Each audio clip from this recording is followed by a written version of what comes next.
Hey guys, we were talking about the gun debate and this shooting thing, and so I was digging around. I just typed in gun control and was digging around for something interesting to talk about today.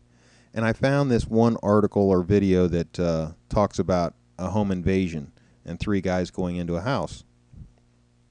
It was in California, and we know California has some pretty strict gun laws, so I'm wondering, how it came out. We know the criminals have guns, but do the homeowners have guns? And if the homeowners do have guns, do they have them locked? Do they have trigger locks on them? What is the requirements in California as far as keeping a gun in the home? I'm not sure, but I'm assuming that this homeowner had his guns at the ready and didn't have to struggle with a gun lock or a safe or something else like that because he was able to protect his family. Well, let's listen to the article and then we'll talk about it. Gun battle in Sacramento's Pocket neighborhood leaves one man dead and sends three others to the hospital. Now, police say several shots were fired outside a home near Greenhaven Drive around 3 this morning. When police arrived, they found the suspected robber dead and three others with non-life-threatening gunshot wounds. Officers later confirmed that the shootout was between the homeowner and multiple suspects involved in the robbery. The homeowner. So you got a homeowner and multiple suspects, and everybody's got a gun. So if you were the homeowner, would you want to be the guy? Would you want to have a gun when three guys are coming into your house with guns? And remember, your daughter's having a sleepover, so there's kids in the house. Your wife's in the house. So these three guys come in the house. Who knows what their plans are? Were they going to rape the wife and the children and cut everybody up and kill them? We have no idea. But we do know that they had no good in their hearts because they were busting into somebody's house.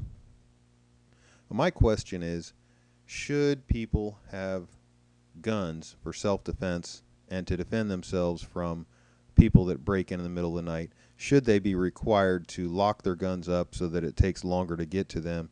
Should they be in a safe or have trigger locks on the guns when children are in the house? A lot of people are suggesting that that would be the requirement, that if you're going to have kids in the house or anybody in the house that doesn't have a right to have a gun, that those guns must be locked up in a way that nobody can get to them. But in this case, what we would be talking about this morning would be another shooting where a family and their friends, a lot of children, were killed, and the criminals got away, and we would have no evidence of who those criminals are.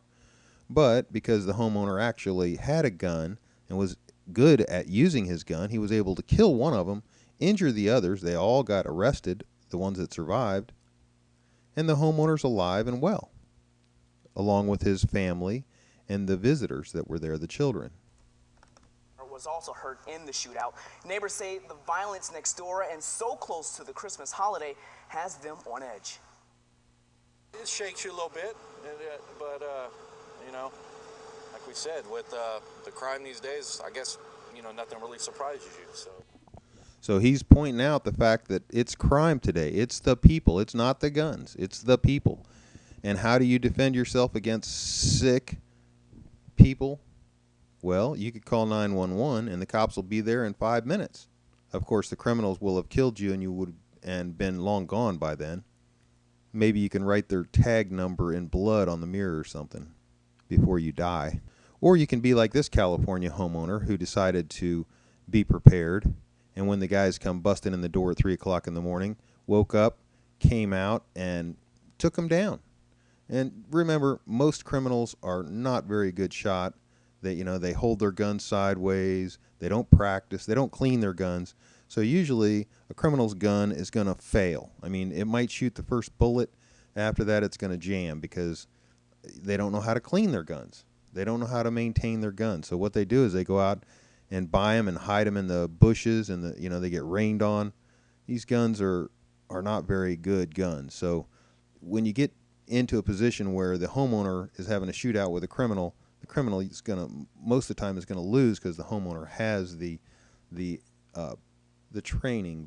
The homeowner goes out and practices on a regular basis. The criminal, if they do practice, it's just a few minutes. They go out and shoot sideways, and they're really not concerned about hitting a target so much. This homeowner was able to take out 3 assailants.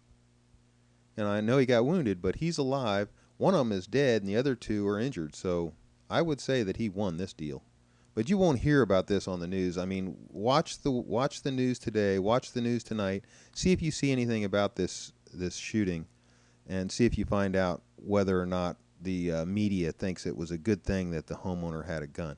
If it does show up, I would say that they should be seeking this guy's second degree murder charges, because remember, he did very similar to what George did. He just pulled out his gun and shot the criminals, the people who were trying to kill or hurt. Just like George. George was being hurt, seriously hurt, possibly killed, and he was forced to pull out his gun and shoot the guy. This is what happens.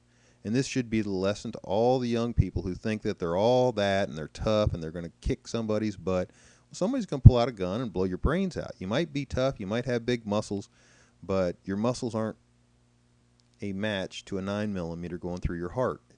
It's not. So do yourself a favor and your children. Tell them, don't be tough. Walk away. Don't go into somebody's house. If you insist on being a criminal, make sure that the crimes you do don't involve victims. If you're going to go into somebody's house, make sure they're not there, because that's going to kill you. Anyhow, good talking to you guys. Talk to you later.